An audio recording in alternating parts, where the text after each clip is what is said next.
Praise the Lord. Hallelujah. Good morning.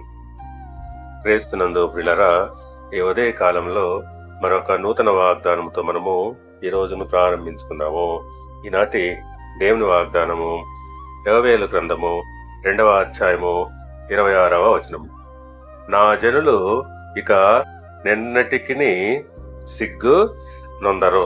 ప్రియులారా, దేవుడు తన ప్రజలైన ఇశ్రాయేలును ఉద్దేశించి చెప్పిన వాగ్దానం ఇదే అని అంటున్నాడు. ఇక నా ప్రజలు ఎన్నటికి కూడా సిగ్గు నొందరు అని అంటున్నాడు.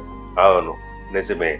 ఆ ప్రకారంగానే ఆయన యందు విశ్వాసం ఉంచినట్టు వారందరూ కూడా ఆయన ప్రజలు ఎప్పటికీ కూడా అవమానము పొందరు.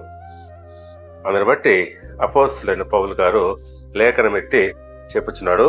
రోమీయులకు రాసిన పత్రిక 10వ అధ్యాయము 11వ వచనము.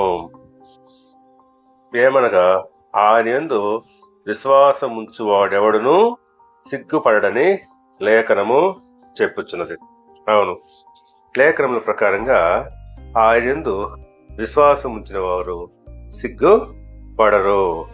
కనుక పిల్లరా, మనము దేవుని యందు విశ్వాసం ఉంచినట్లయితే తప్పకుండా ఆయన మనల్ని ఘనపరుస్తాడు, మనల్ని తలెత్తుకునే వారిగా చేస్తాడు. దేవుడు మిమ్మల్ని దీవించి ఆశీర్వదించి వర్ధిల్ల చేయనుగాక. ఆమేన్.